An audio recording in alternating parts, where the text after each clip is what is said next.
Beatrice used the orphan girl for rituals and was afraid when someone came looking for the child. Zara was crying as she was flogged repeatedly by Mrs. Beatrice. People always said Beatrice had a heart of gold. They admired her for taking in a poor child whose mother had run mad. But the truth inside the walls of that house was very different. Inside that house, Zara was not a child. She was a housemaid.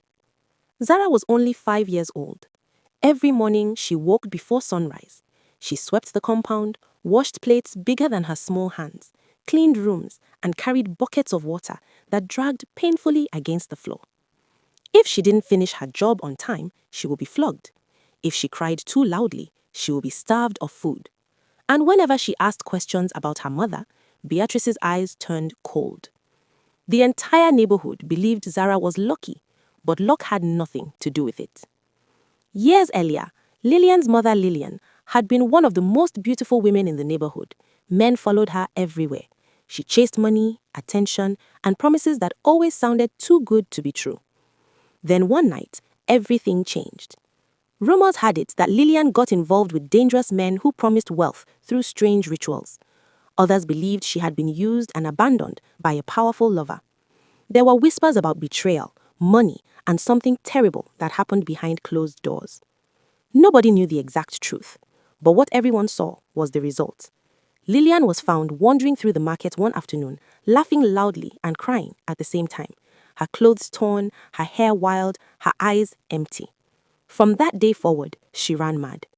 Within weeks, she disappeared completely, and her little daughter Zara was left behind. That was when Beatrice stepped forward. She announced to everyone that she could not watch an innocent child suffer on the streets. She opened her home and took Zara in, presenting herself as a savior. The neighborhood applauded her generosity, but kindness was never the real reason Zara entered that house.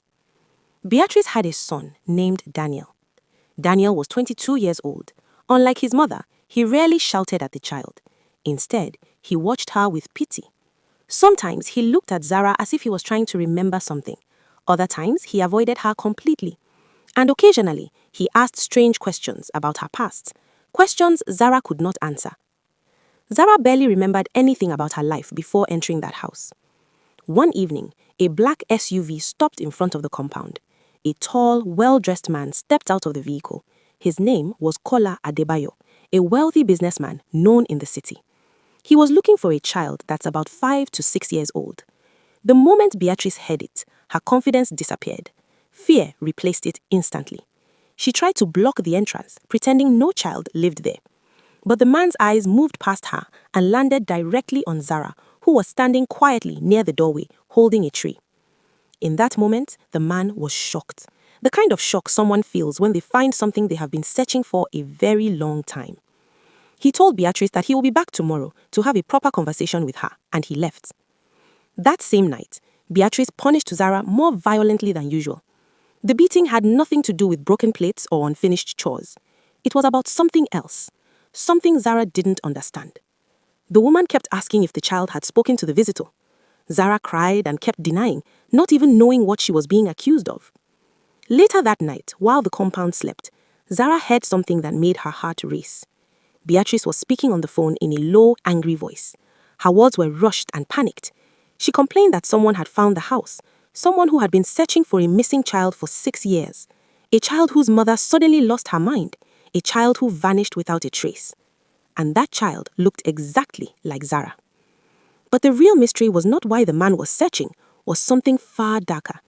Because Daniel also knew the secret his mother had hidden for years. The truth about how Zara entered their house and why Beatrice would do anything, even something deadly, to make sure the girl never leaves. Beatrice used the anger from yesterday's event to wake Zara up. Zara stood up and started sweeping the dusty ground. Her eyes kept moving toward the road. She was waiting for the man that had said he would return. And Zara did not understand why a stranger was looking at her like she belonged to him. Inside the house, Beatrice was restless. Her eyes were swollen from fear and anger. Every sound outside made her jump. She kept pacing the room, whispering to herself, because the man coming back today could destroy everything she had built. Years ago, Beatrice's life had collapsed.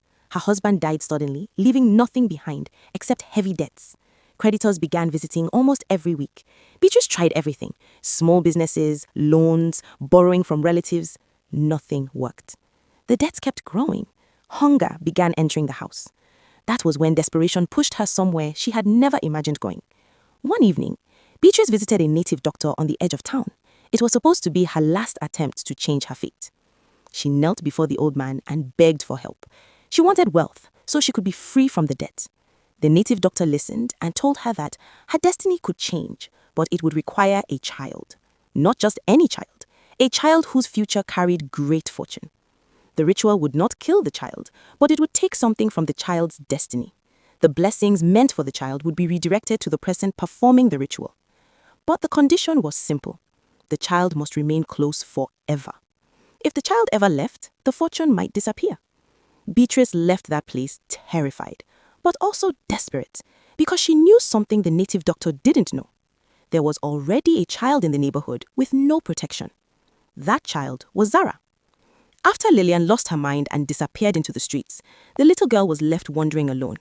No father, no relatives claiming her, no one protecting her. To Beatrice, it looked like fate. The ritual happened. Zara was too young to understand anything. The native doctor performed strange prayers and sacrifices through the night, and by morning, everything changed. A small business Beatrice started suddenly began to grow. Money started coming. Opportunities appeared from nowhere. Within a few years, Beatrice was no longer drowning in debt. She became comfortable, wealthy, and respected. People even began calling her generous for taking care of a poor orphan. But Beatrice knew the truth. Her wealth was tied to the child, and if Zara ever left the house, she had no idea what might happen to everything she had gained. Across town, a man named Kola Adebayo had been searching for a child. 6 years earlier, he had a secret relationship with a beautiful woman named Lillian. Their affair was hidden, but Lillian eventually became pregnant. Kola planned to take responsibility for the child, but before he could bring them both to the city, Lillian went mad and the baby disappeared. For 5 long years, Kola searched hospitals, orphanages, villages, until recently, someone mentioned a strange story. A wealthy woman who had suddenly become rich after taking in a little girl whose mother went mad. That woman was Beatrice. By afternoon, the black SUV returned to the compound. Zara stopped sweeping immediately when she saw the car. Her heart began beating fast. Kola Adebayo stepped out. His eyes went straight to the little girl again. The resemblance to Lillian was too strong to ignore. He calmly told Beatrice that he wanted to take Zara to the hospital to run a DNA test. If the child was truly his daughter, he wanted to take her back to the city. He explained something else too. For years, he had been married, but he and his wife had never been able to have children. Finding Zara was the only hope he had left. Beatrice's heart nearly stopped when she heard this. If Zara left the house, even for a short time, she did not know what would happen to everything. Would the fortune disappear? Would the ritual break? Would everything collapse? Fear filled her chest. But before she could refuse, Daniel stepped forward. His face looked troubled. He told Mr. Kola that he can go with her because he felt guilty for having watched Zara grow up not as a child, but as a prisoner. Just as Kola prepared to take Zara with him to the hospital, Beatrice's fear suddenly turned to panic. She grabbed Zara, and before anyone could stop her, she began running toward the back of the house. Her foot slipped at the narrow passage behind the house. Her body lost balance, and her head hit the wall beside the door. The sound was loud. Beatrice collapsed instantly. Zara began crying loudly. The noise brought Daniel running to the back of the house. Beatrice was lying unconscious on the floor. Kola carried Beatrice into the car and drove straight to the hospital. Zara sat in the car, still shaking with confusion. At the hospital, doctors rushed Beatrice into the emergency room. The injury was serious. She had fallen into a coma. Nobody could tell when she would wake up. Daniel stayed behind at the hospital to watch over his mother, but Kola's mind was somewhere else. He had waited 5 long years, searching for a child that looked exactly like the girl he had just seen. Now he wanted the truth. The next day, Kola returned to the hospital with Zara. He told the doctors he wanted to run a DNA test. The nurses collected samples. Zara did not understand what was happening. She only knew that a stranger is treating her nicely. He bought her food, he spoke to her kindly, something she had never experienced from a stranger. But deep down, she was still afraid. 3 days later, the result came out. The doctor handed the envelope to Kola Adebayo. His hands trembled as he opened it. Then he read the results. Zara was his daughter. For several minutes, Kola could not speak. All the years of searching, the sleepless nights, it had finally led him here. He looked at the little girl sitting in the hospital chair, a child who had grown up suffering without knowing who she truly was. Kola made his decision that Zara would leave that town. She would come with him to the city. A few days later, Zara entered Kola's large house in the city for the first time. The house was big and beautiful, nothing like the compound she grew up in. But inside that house was another woman, Lola Adebayo, Kola's wife, a woman who had lived with him for years without having a child. At first, Lola smiled politely when she saw Zara, but inside her heart, something dark was growing: jealousy. Because the child standing in her living room had suddenly become the daughter she never gave her husband. Weeks passed. Finally, one morning, Beatrice opened her eyes. She was weak, confused, but the first question she asked, Daniel's heart dropped. Where is Zara? Daniel could not lie. He told her the truth. Zara had left with Kola. The news broke Beatrice. Her face went pale. Her breathing became heavy. Because deep in her heart, she believed one thing. If Zara left her house, everything she had gained from the ritual would disappear. And slowly, that fear began to look real. Back home, problems started appearing. One of Beatrice's businesses suddenly failed. A shipment she invested in was lost. Within weeks, her once comfortable life began shaking. Every night, she woke up sweating from the same nightmare. The ritual was breaking. Her fortune was leaving. While Beatrice's life was falling apart, Zara was facing a different battle in the city. At first, everything looked beautiful. Zara had new clothes, she ate good food, she even had a big room to sleep in. But happiness did not last long, because Lola, Kola's wife, slowly began showing her true feelings. She did not like Zara. She saw the child as a threat, a reminder that her husband once loved another woman. And slowly, Lola began making Zara's life uncomfortable. Small punishments, cold looks, harsh words when Kola wasn't around. Sometimes she even refused to let Zara sit at the same dining table. The child who thought she had escaped suffering was gradually entering another kind of pain. Months passed. One evening, as Zara was playing alone in the compound of the house, when a car stopped outside the gate. A man stepped out, tall, serious looking. He asked the security guard one question. Is this where the girl named Zara lives? Inside the house, Lola watched everything from the window. Her eyes narrowed slowly, because she had just made a decision in her mind, a decision that could change Zara's life forever. And far away in her house, Beatrice sat alone in the dark. Her businesses were collapsing, her money was disappearing, and one terrifying thought refused to leave her mind. The native doctor once warned her about something. If the child whose destiny was taken ever returned to claim it, the person who stole that destiny might lose everything, or worse.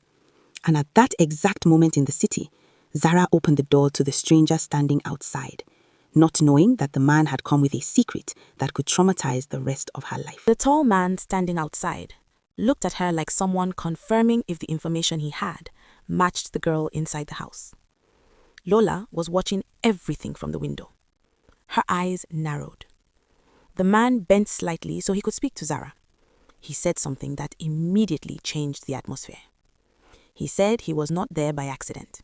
He had come because of something that happened years ago. Something connected to Zara and Madame Beatrice. Before he could explain further, Lola quickly stepped outside. Her voice was sharp. She asked the man who he was and why he was speaking to the child. The man calmly introduced himself. His name was Barrister Adeyemi, a lawyer, but not just any lawyer. He explained that Mr. Kola had hired months earlier to investigate a rumor about Madame Beatrice. At first, the case looked confusing, but as the investigation continued, one disturbing truth appeared again and again. A woman named Beatrice had suddenly become wealthy after taking in a little girl whose mother had gone mad. And a ritual had been performed involving that child. A ritual meant to steal the fortune meant for the child's future. That child was Zara. Lola stood frozen as the lawyer continued speaking, because the man had come with documents, proof, and a secret that could change Zara's life. The ritual Beatrice performed was not just immoral, it was also tied to a fraudulent inheritance case connected to Zara's mother.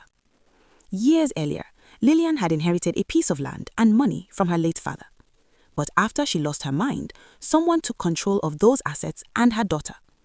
That person was Beatrice. She used Lillian's madness and Zara's disappearance to manipulate documents and claim parts of the property. The investigation had uncovered everything, which meant the rightful owner of that inheritance was not Beatrice, it was Zara.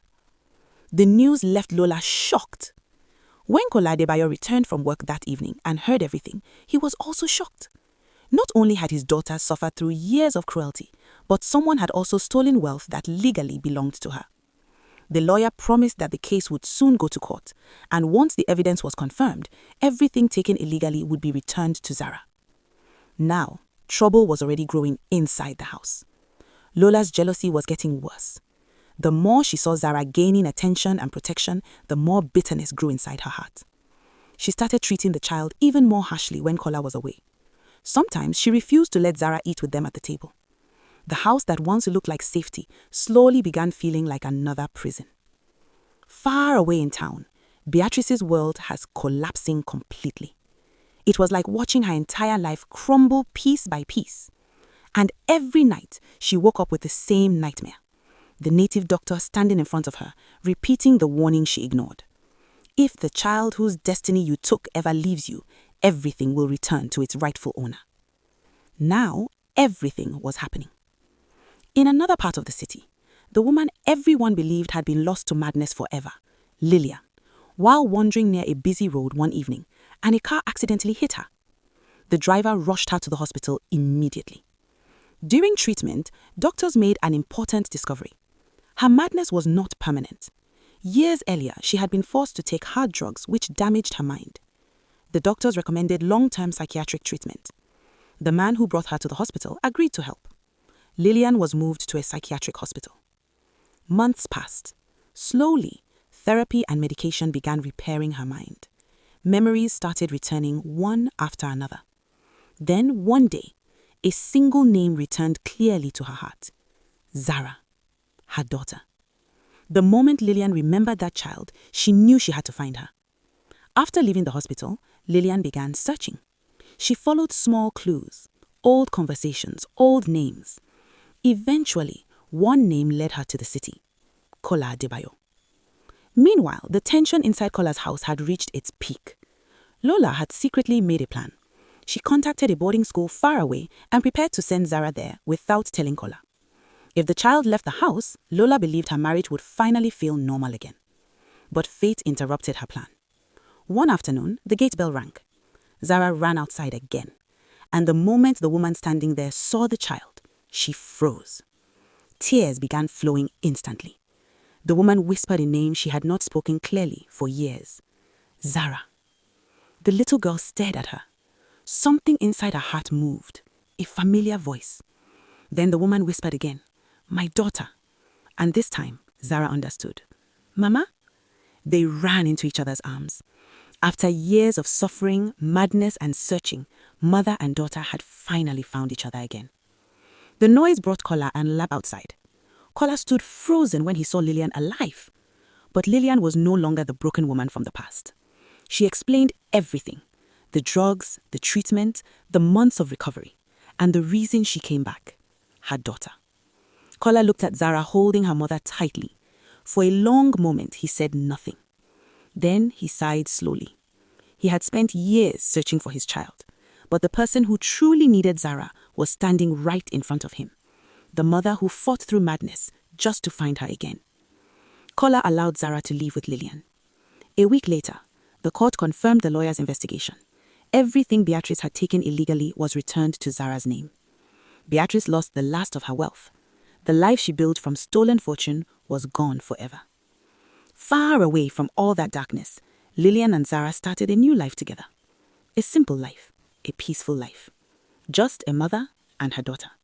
Finally free to live the future that was always meant for them.